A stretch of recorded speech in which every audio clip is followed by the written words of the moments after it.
జ్యోతిషాస్త్రరీత్యా ద్వాదశ రాశుల్లో రెండవ రాశి అయినటువంటి వృషభ రాశి మిత్రులారా, మీకు 2026 మార్చ్ ఎలా ఉంటాయి రాశి ఫలితాలు అంటే, వృషభ రాశి మార్చి గ్రహస్థితి మీ జీవితం ఎందుకు మలుపు తిరుగుతుంది అనేది వెళ్తాను చూడండి. గురు భగవానుడు జన్మరాశి 1వ స్థానంలోను, శని 11వ స్థానంలో లాభస్థానంలో, రాహు 10వ స్థానంలో ఉద్యోగ ఖ్యాతిలో, కేతు 4వ స్థానంలో ఇల్లు మనశ్శాంతిలోను, కేతు మన కుజుడు 2వ స్థానం ధనము మాటలోను, సూర్య భగవానుడు మరియు బుధ భగవానుడు 11 మరియు 12లో మార్పు చెందుతున్నారు. శుక్ర భగవానుడు 10వ స్థానంలో ప్రభావం చూపిస్తున్నారు. ఇది సాధారణ నెల కాదు, దేవుడు మీకు ఒక పరీక్ష, ఒక అవకాశం రెండు ఇస్తున్నాడు. చాలా అద్భుతమైనటువంటి నెలగా చెప్పవచ్చు. ఫస్ట్ మనము ప్రైవేట్ ఉద్యోగులను తీసుకుంటాం. రాహు 10వ స్థానంలో ఆకస్మిక మార్పులు. ఇంకా కొంచెం చెప్పాలంటే కొంతమందికి ఉద్యోగంలో ఇబ్బందులు కూడా వచ్చే అవకాశాలు ఉన్నాయి. ప్రిపేర్ అవ్వడంలో తప్పలేదు. మార్చి 17 తర్వాత ఇంటర్వ్యూలకి మంచి సమయం, ఉగాది తర్వాత అని చెప్పండి. ఏమైనా వచ్చినా కూడా చాలా అద్భుతంగా ఉంటుంది. కొత్త కంపెనీలో ఆఫర్ వచ్చే అవకాశం ఉంటుంది. అక్కడ బాగా స్ట్రాంగ్ అయిన తర్వాత ఈ ఉద్యోగాన్ని వదలండి, లేకపోతే అది లేక ఇది లేక ఇబ్బంది పడతారు. ఇంకా విదేశాల్లో H1B రాలేదండి, మేము ఏం చేయాలి, మాకు పిక్ కాలేదు, మేము ఎలా ఉండాలి అని అనుకున్న వాళ్ళకి అందరికీ కూడా వెయిట్, ఇమీడియట్గా వచ్చేయకండి. అక్కడ ఏదో తిప్పలు పడి కొంచెం సాధించని ఒక 1 year వెయిట్ చేయండి. ఇక్కడికి వస్తే ఇంకా మోసంగా ఉంది. కాబట్టి ఉన్న స్థలంలోనే ఉండండి, ఇంకా వెయిట్ చేయండి, భగవంతుడిని నమ్మండి. తప్పకుండా మీకు మంచి రోజులు రాబోతున్నాయి. వృషభ రాశి మిత్రులారా, మీరు సాధించడానికి కోసమే పుట్టారు. ఇంకా ప్రభుత్వ ఉద్యోగానికి వచ్చేటప్పటికీ పై అధికారుల నుంచి కాస్త ప్రశంసలు పొందే అవకాశాలు ఉన్నాయి. మీరు చేసిన ఒక గొప్ప పనికి వాళ్ళు ప్రశంసించే అవకాశాలు ఉన్నాయి. పదోన్నతి యోగం ఉంది. పాత ఫైల్ ఒకటి అకస్మాత్తుగా ముందుకు వస్తుంది. ఆహా, ఇది ఎన్నో రోజులుగా మిస్ అయిపోయానే, ఇది ఇప్పుడు దొరికిందే అని ఒక అద్భుతమైనటువంటి భావన తీసుకుంటారు. చాలా అధికమైనటువంటి ఆత్మవిశ్వాసం వల్ల సమస్యలు వచ్చే అవకాశం ఉంటుంది. ప్రభుత్వ ఉద్యోగులు మీకు ఒక చిన్న సున్నితమైనటువంటి వార్నింగ్ అని చెప్పచ్చు. అసాంఘిక కార్యక్రమాలకి పాల్పడకండి. మీ ఉద్యోగం కూడా మీరు కోల్పోయే అవకాశాలు ఉంటాయి, జాగ్రత్త. ఇంకా వ్యాపారములు చేసే వాళ్ళకి, అన్ని రకాల వ్యాపారాలకి శని 11వ స్థానంలో ఉండడం వల్ల లాభం ఉంటుంది. కానీ కుజుడు 2వ స్థానంలో ఉండడం వల్ల మాటల వల్ల కస్టమర్స్ బాధపడే అవకాశాలు ఉంటాయి. కాస్త ఆచితూచి మాట్లాడండి. వచ్చిన కస్టమర్స్ అందరూ దేవుడికి సమానం కాబట్టి వారితో నమస్కార ధోరణితో పిలిచి అద్భుతంగా వాళ్ళకి ఏం కావాలో అది ఇవ్వండి. మీరు ఇన్ఫ్లుయెన్స్ చేసి వాళ్ళ దగ్గర అమ్మకండి. ఇంకా రియల్ ఎస్టేట్ పాత స్థలాల అమ్మకం జరగవచ్చు, లావాదేవీలన్నీ అవ్వచ్చు. పోస్ట్ మార్చ్ తర్వాత, ఉగాది తర్వాత కొనుగోలు చక్కగా అయ్యే అవకాశాలు ఉన్నాయి. ఇంకా ఫ్యాక్టరీ ఇండస్ట్రీస్ మెయింటైన్ చేసే వాళ్ళు యంత్రాలకి కాస్త ఓవరాయిల్ చేయడము, ఈ మరమ్మతులన్నీ కూడా చేయడము, లేదా విదేశాల నుంచి మంచి మిషనరీస్ దింపడం అంతా కూడా ఏప్రిల్ తర్వాత మీకు చాలా బాగుంటుందని కూడా చెప్పచ్చు. ఇంకా ఈ ల్యాండ్స్, లోన్స్, తర్వాత చిట్ ఫండ్స్ అవన్నీ వెళ్తున్నారు చూసారా, మీరందరూ కూడా ఒకసారికి 2 సారి డాక్యుమెంటేషన్ అంతా బాగా చదవండి, గోతులు చేయండి. మీ అడ్వకేట్ దగ్గర, మీ లాయర్ దగ్గర అన్ని చూపించి ఇది కరెక్ట్గా ఉందా అని చూపించిన తర్వాత సంతకాలు పెట్టండి. కానీ తొందరపడి సంతకాలు పెట్టి అడ్వాన్స్ ఇచ్చి మోసపోకండి. ఇంకా షేర్ మార్కెట్ హఠాత్ లాభం, హఠాత్తుగా పడిపోవడం రెండూ జరుగుతుంది కాబట్టి జాగ్రత్త. టూ మచ్ వాల్టేట్ ఉంటుంది కాబట్టి లాంగ్ టర్మ్ ఇన్వెస్ట్మెంట్ చేయండి. కానీ ఇంట్రాడే ఫ్యూచర్ ఆప్షన్స్లో పెట్టి మోసపోకండి.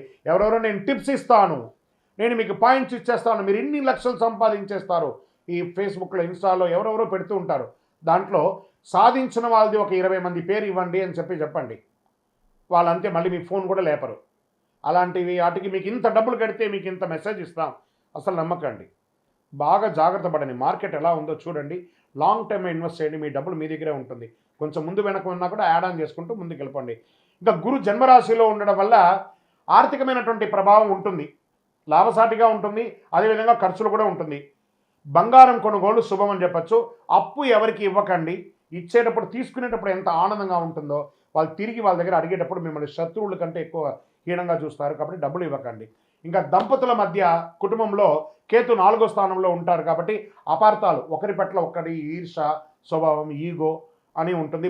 భర్త దగ్గర, భర్త భార్య దగ్గర కాస్త సమరసం పాటించండి, ఎక్కువ చేయకండి. మార్చి మధ్యలో చిన్న చిన్న గొడవలు కూడా వచ్చే అవకాశం ఉంటాయి. మళ్ళీ ఉగాది తర్వాత అన్నీ శాంతి అయిపోతుంది, ప్రశాంతంగా. అది కుటుంబం అంటే ఇలాగే ఉంటుంది. కానీ కొంచెం జాగ్రత్త పడండి. ఇలాంటి నెగిటివ్స్ వచ్చినప్పుడు ఎలా కేర్ తీసుకోవాలో మీకు మీరే ఆలోచించుకోండి. ఇంకా ప్రేమికుల మధ్య పాత ప్రేమ తిరిగి రావచ్చు, ఒక రహస్య విషయం బయటపడే అవకాశం ఉంటుంది, జాగ్రత్త. కుటుంబంలో తల్లి యొక్క ఆరోగ్యం జాగ్రత్త. ఇంట్లో శుభకార్య యోగం, గృహప్రవేశం, ఉపనయనం, వివాహం, ఇలాంటి చాలా అద్భుతమైనటువంటి భూమి పూజ ఇలాంటివి వచ్చే అవకాశాలు ఉంటాయి. కాబట్టి సీమంతాలు ఇవన్నీ కూడా జరిగే అవకాశాలు ఉన్నాయి. ఇంకా సోదర సోదరీమణుల మధ్య ఆర్థిక సహాయం చేస్తారు. భాగస్వామి దగ్గర ఉంటుంది. ఎప్పటి నుంచో మీకు తల్లిదండ్రులు ఇచ్చినటువంటి ఆస్తిపాస్తులు, అన్నదమ్ములు, అక్కచెల్లో గొడవలు ఉంటే అవన్నీ కూడా తొలగిపోతాయి. వ్యవసాయదారులకి విత్తనాలు జాగ్రత్తగా ఎంపిక చేసుకోండి. నాసి రకం విత్తనాలతో మీరు ఇబ్బంది పడే అవకాశాలు ఉన్నాయి. నీటి సమస్య తాత్కాలికమే, అద్భుతంగా ఉంటుంది. పశువులకి వైద్యం అవసరం ఉంటుంది, చూసుకోండి. కోర్టు వ్యవహారాలకు వచ్చేటప్పటికీ పాత కేసు మీ వైపు మలుపు తిరిగే అవకాశాలు ఉన్నాయి. మార్చి 20 తర్వాత అనుకూలమైనటువంటి నిర్ణయాలు, జడ్జిమెంట్ కూడా వస్తుంది. మధ్యవర్తిత్వం మంచిది కాదు. ఇంకా విద్యార్థులకు వచ్చేటప్పటికి పోటీ పరీక్షలు రాసేవారికి శ్రమ రెట్టింపుగా ఉంటుంది. విదేశీయ విద్యకు యోగంగా ఉంటుంది, జాగ్రత్తగా ఉండండి. ఐటీ, బ్యాంక్, హాస్పిటల్ రంగాల్లో చాలా స్ట్రెస్ పొందే అవకాశాలు ఉన్నాయి. కాస్త మీరు యోగా, ధ్యానం లాంటిది ఎక్కువ చేయండి. ఇంకా ఆరోగ్యపరంగా గొంతు, ఈ కంఠంకి సంబంధించి, ఈ యొక్క వోకల్కి సంబంధించి ప్రాబ్లం వచ్చే అవకాశం ఉంటుంది. టాన్సిస్ లాంటిది, చిన్న చిన్న శస్త్రచికిత్స కూడా అవకాశం ఉంటుంది. మంచి డాక్టర్ దగ్గర వెళ్ళి చక్కగా ఒక మాస్టర్ చెకప్ ఒకటి చేసుకోండి. నిద్రలేమితనం చేసుకోండి. మార్చి 15 మధ్యలోనే ఈ సర్జరీస్ వచ్చే అవకాశాలు ఉన్నాయి. ఉదయం కాస్త వ్యాయామం చేయండి, నడక చేయండి. పాలు, పెరుగు కాస్త తగ్గించండి. మంచినీళ్ళు ఎక్కువ తాగండి. నిమ్మరసం ఎక్కువ తాగండి. వేయించినవి కాస్త తగ్గించండి. ఈ డీప్ ఫ్రైడ్ ఐటమ్స్ అని కొంచెం తగ్గించండి. మీరు చేయవలసినటువంటి పరిహారాలు ఏంటి? శక్తివంతమైనటువంటి పరిహారాలు చెప్తాను, బాగా వినండి. దీన్ని కానీ పాటిస్తే ఈ మార్చి నెల మీకు యోగంగా ఉంటుంది. ప్రతి శుక్రవారం ఓం శుక్రాయ నమః అని 108 సార్లు జపించండి. అమ్మవారి ఆలయాల దర్శనం చేసుకోండి. వీలుంటే చండీ సప్తసతి పారాయణం చేయండి. ఇంట్లో అమ్మవారికి ప్రదక్షిణం చేయండి. ఆ నిమ్మకాయ దీపం వెలిగించండి. స్త్రీ పురుషులు ఎవరైనా కూడా రాహుకాల సమయంలో తెల్లని పూలతో అమ్మవారికి అర్చన చేయండి. పేద బాలికలు ఉంటారు కదా, ఆడపిల్లలు ఉంటారు కదా, వాళ్ళకి వస్త్రం ఇవ్వండి, లేదా పుస్తకం ఇవ్వండి, పెన్సిల్ ఇవ్వండి, స్లేట్ ఇవ్వండి. పేదవాళ్ళకి చక్కగా చేయండి. నవగ్రహ ప్రదక్షిణం ప్రతిరోజు 19 ప్రదక్షిణాలు చేయండి. ఒక్క 5 నిమిషాలు మనం కేటాయిస్తే ఆ దేవాలయంలో పోయి 19 ప్రదక్షిణాలు చేయడం వల్ల కనెక్టివిటీ అనేది, నాకు టైం లేదండి, భగవంతుడికి కూడా టైం లేదండి. భగవంతుడి దగ్గర మనం అపాయింట్మెంట్ తీసుకోవాలి.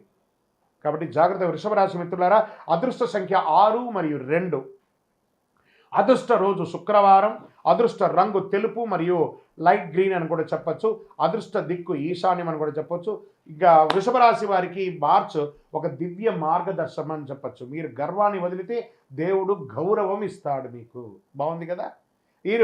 మీరు కోపాన్ని నియంత్రిస్తే ధనం లభిస్తుంది. ఇలా మీరు తీసుకునే ఒక నిర్ణయం మీ కుటుంబ భవిష్యత్తుని శాసిస్తుంది. నమ్మకం ఉంచండి, ధైర్యంగా ముందుకు పోయండి. శుక్ర కృప పొందండి. విజయోస్తు. ఇంకను ఇది గోచార ప్రకారం చెప్పాను కదా. మీ యొక్క వ్యక్తిగత జాతకం తెలుసుకోవాలనుకుంటున్నారంటే మీ పేరు, మీ డేట్ ఆఫ్ బర్త్, మీ టైమ్ ఆఫ్ బర్త్, మీ ప్లేస్ ఆఫ్ బర్త్ మా యొక్క స్క్రీన్లో కనబడుతున్నటువంటి నెంబర్కి వాట్సప్ చేయండి, కాల్ చేయకండి. మా అడ్మిన్స్ మీకు రిప్లై ఇస్తారు. మాతో అపాయింట్మెంట్ పొందాలనుకుంటే విజయోస్తు. ద్వాదశ రాశులందరికీ కూడా మా ఛానల్ ద్వారా చూస్తున్నటువంటి ప్రేక్షక మిత్రులకి ఉగాది శుభాకాంక్షలు.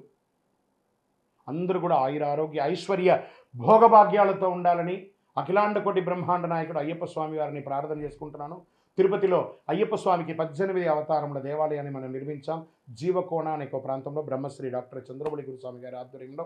మీరు తిరుపతికి వచ్చినప్పుడు, కుటుంబంతో వచ్చినప్పుడు తిరుమలకు ఎలా దర్శనం చేసుకుంటారు?